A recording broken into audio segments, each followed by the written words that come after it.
Nós estamos onde a notícia acontece. Notícias Agrícolas, sou Matheus Pereira, diretor da Pátria Muito bom dia, agronegócio. Terça-feira, 21 de setembro de 2021, 8 horas. Tudo para que você seja o porta-voz de si mesmo.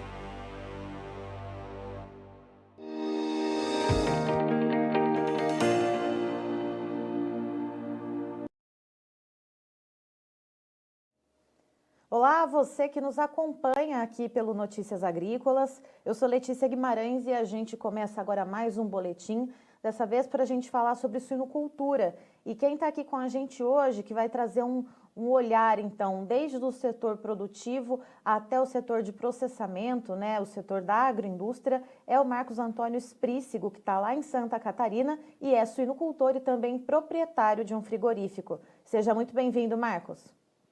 Oi, boa tarde, Letícia. Ok, estamos à disposição de todos os nossos amigos que nos acompanham através do Notícias Agrícolas. Marcos, a gente acompanha aqui no Notícias Agrícolas semanalmente a questão do preço do suíno no mercado independente e diariamente também as cotações dos suínos nos mais diversos estados e também em seus cortes, né? Mas falando mais sobre a questão da suinocultura independente, aí em Santa Catarina o preço da última quinta-feira foi de R$ 7,13, uma queda e isso num começo de mês. O que isso significa? Qual que é o contexto do mercado da suinocultura independente nesse momento aí em Santa Catarina? Pois é, Letícia, é bastante preocupante essa situação, pois no mês de outubro, né, o último trimestre do ano principalmente, nós sempre temos preços históricos na suinocultura. E nós estamos agora no pleno mês de outubro com preços menores, baixando, isso preocupa muito o setor e acende alguns sinais, né, para a nossa atividade, né? Sinais que não estamos navegando, né, em mares que nos levem aí à margem da beira do mar, né? É algo preocupante, né? E Marcos, a questão então da gente ter essa queda de preço num começo de mês, tendo também a questão da carne de frango, o preço também está alto, perdendo a competitividade, ou pelo menos parte da competitividade para a carne suína. Por que a gente ainda está derrapando aqui no mercado interno? A gente sabe que as vendas para exportação estão numa toada, digamos, normal, né, em ritmo normal, cerca de 90 a 100 mil toneladas embarcadas por mês. O que é que está acontecendo aqui no mercado interno que não está girando? Em termos de exportação, nós, nesse ano de 2021, estamos batendo recordes de exportação, né?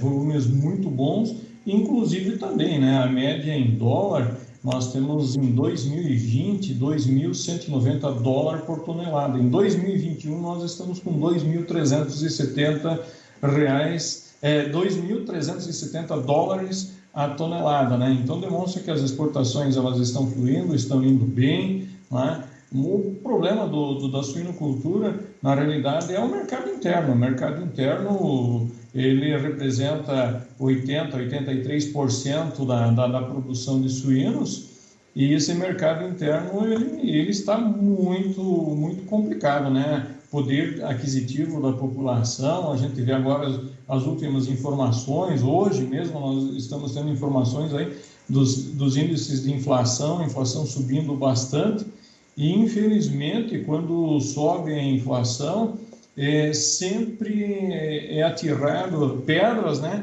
para o setor de carnes, né? O setor de alimentos é o que sempre leva as pedradas aí como sendo responsável pelo aumento de inflação. Mas, na realidade, a nossa situação como produtor, ela está dramática. Nós nunca vamos dizer, estamos nos últimos 20 anos praticamente com o pior ano na suinocultura. Os prejuízos são muito altos dentro da suinocultura, então a gente observa que o mercado interno realmente é quem está está nos levando à bancarrota, né, Letícia? E Marcos, nesse contexto, então, de inflação, da questão do consumo, quando a gente passa a falar, então, de frigorífico, né, que então comercializa até a ponta consumidora, está sendo possível fazer algum tipo de repasse dos custos de produção dali para frente ou não? Como é que está rodando o mercado, então, quando essa carne sai do frigorífico e vai, então, para o varejo ou para o atacado? O que a gente percebe, Letícia, é que lá no elo final, que é o produtor, sempre se sente com mais vamos dizer assim, esse problema ele aparece maior, né? Ele parece ser maior. Porém, o frigorífico também, o frigorífico que apenas abate o animal e repassa a carcaça para frente, ele também vem enfrentando muitas dificuldades, né? Porque um frigorífico ele tem um custo fixo muito alto e ele precisa todos os dias estar abatendo. E existe uma dificuldade para esses frigoríficos que repassam carcaças, repassar carcaça para frente, que não flui também, né? A gente percebe isso claramente. Agora, evidentemente, toda a cadeia ela vem sofrendo, né? Do produtor até lá no mercadista final. Por muitas vezes a gente vê muitos colegas criticando, olha o preço final lá no consumidor final, e a gente realmente acredita e vê que esses preços são muito altos para o consumidor.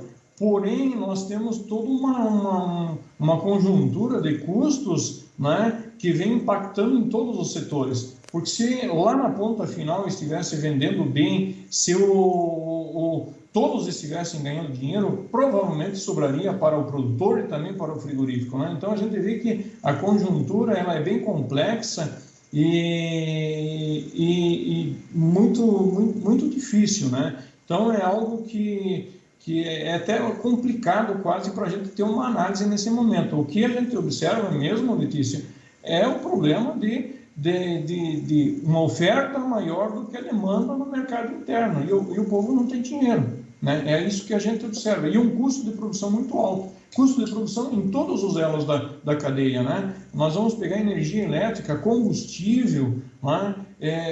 Nossa, esse ano nós estamos extrapolando todos os limites, né? E isso impacta muito nos custos de produção em toda a cadeia produtiva. Então, eu vejo uma situação, um ano assim, bem complicado esse ano de 2021, Letícia. E falando então sobre essa questão dos preços, né, desse último trimestre, há alguma expectativa de melhora? Na semana passada eu conversei com o Losivânio de Lorenzi, que é da Associação Catarinense dos Criadores de Suínos, e ele disse que mesmo que se o preço que na ocasião que eu conversei com ele estava em R$ 7,31 o quilo vivo no mercado independente, mesmo que esse preço dobrasse e fosse assim até o final do ano, até dezembro, não seria capaz de cobrir todo o prejuízo que o suinocultor acumulou desde o começo do ano. Mas a gente tem alguma expectativa de melhora, Marcos, nesse momento, nesse último trimestre? Sim, Letícia, eu concordo plenamente com o Losivânio, e como eu afirmei antes, no início da nossa conversa, o ano de 2021 vem se caracterizando por um dos piores anos dentro da suinocultura. Agora, em se tratando de previsões ou alguma perspectiva, né, analisando esses dados de inflação, né, analisando aqui assim que nós estamos vendo o boi derrapando também, essa indefinição por parte da China, de retomada da importação do boi, isso pode trazer um problema muito sério nessa reta final de ano, né? Nós víamos que no início de setembro nós tínhamos uma arroba de boi em R$330.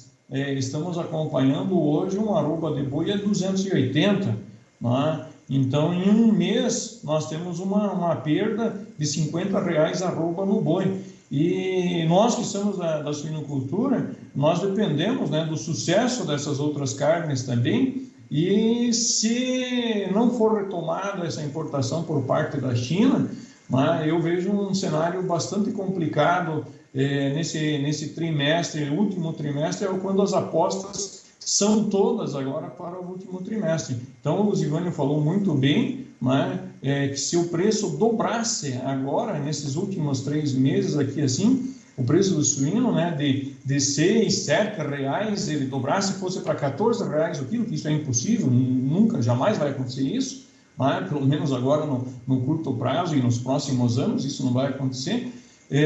Então, se o preço dobrasse, o Zivânio comentou, mesmo assim, nós não conseguiríamos cobrir os prejuízos de 2021.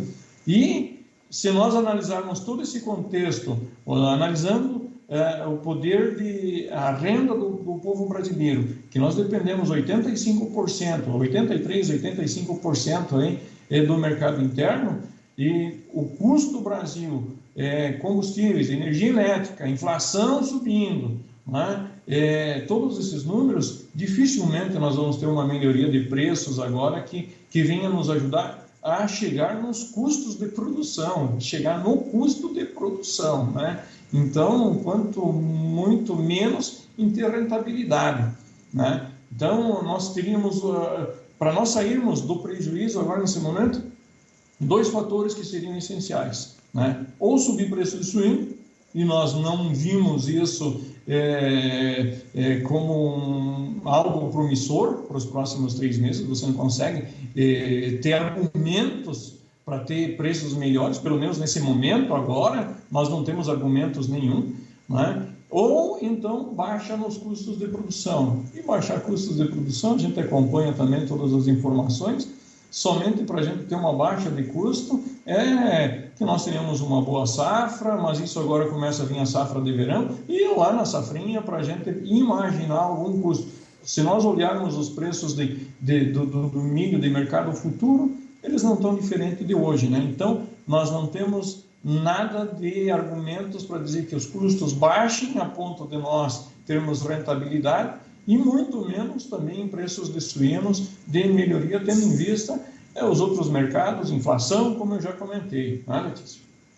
E nesse sentido, então, Marcos, tem alguma discussão, alguma sinalização de uma possível redução na produção? É claro que a gente sabe, né, e esclarece aqui para quem nos assiste, a suinocultura ela é uma atividade de ciclo longo, então não é como a avicultura que a gente consegue ver um controle de produção mais rápido, mas pensando para o ano que vem, de uma possível continuidade desse cenário de pandemia, esse cenário de inflação e de altos custos de produção, é possível que haja uma redução na produção, Marcos?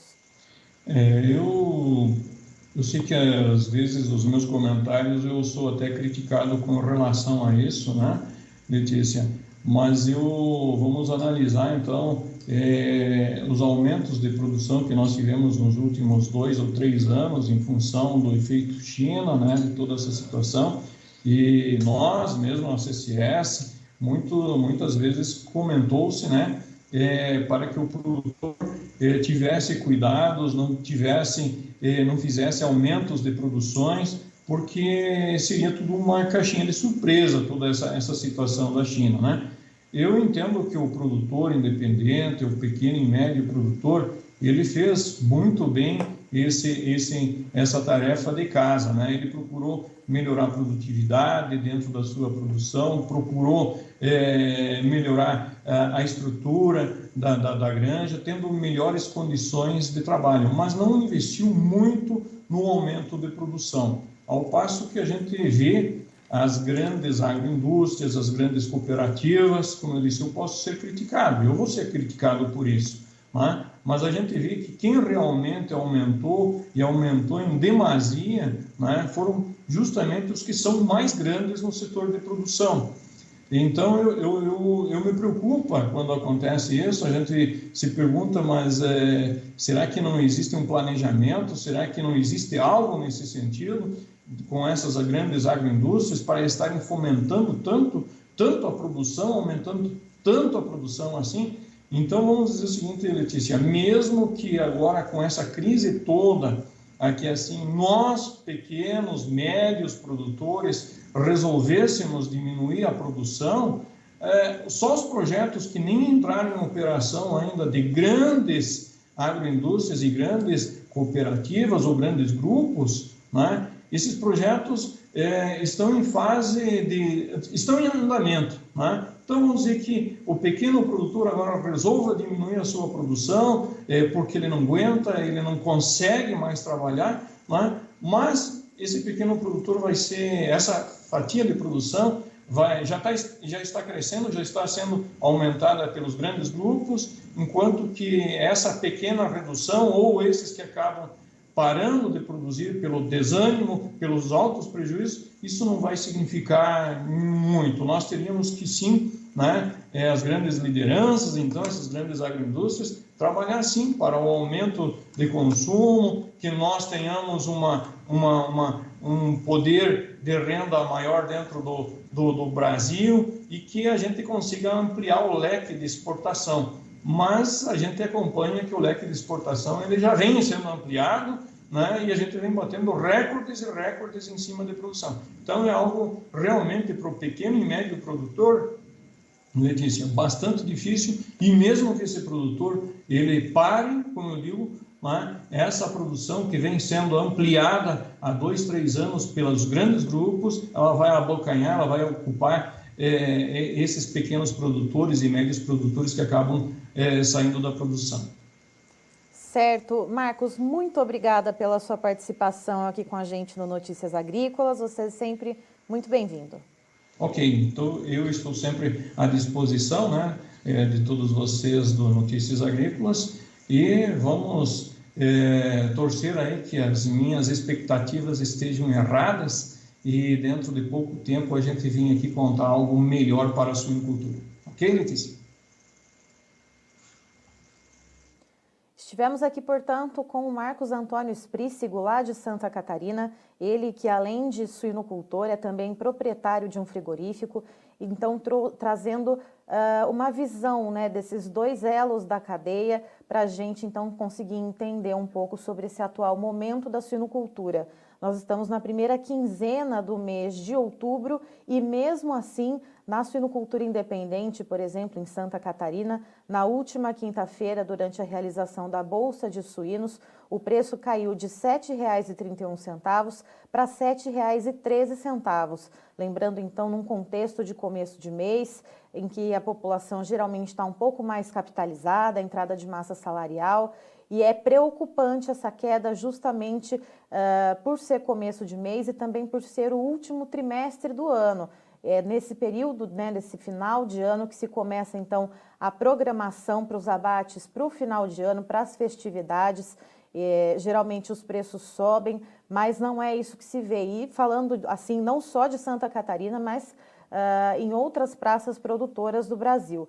E de acordo com o Marcos, um dos fatores que está contribuindo para esses preços baixos é a questão do baixo consumo interno. A gente, aqui no Brasil, depende cerca de 80% a 83% do consumo interno para tudo que é produzido de carne suína, e essa mercadoria não está sendo consumida aqui. A gente tem bons níveis de exportação, mas aqui no Brasil, no mercado interno, a população descapitalizada não tem conseguido absorver os preços que estão lá na gôndola. E outra questão também elencada pelo Marcos é a questão das exportações da carne bovina para a China. Lembrando que a China não está mais importando temporariamente a carne bovina brasileira devido a 2 casos de doença da vaca louca ocorridos aqui no Brasil. Então, essas exportações ainda estão em suspenso e o preço da carne suína depende muito também do sucesso do preço da carne bovina, né? Eles andam, então,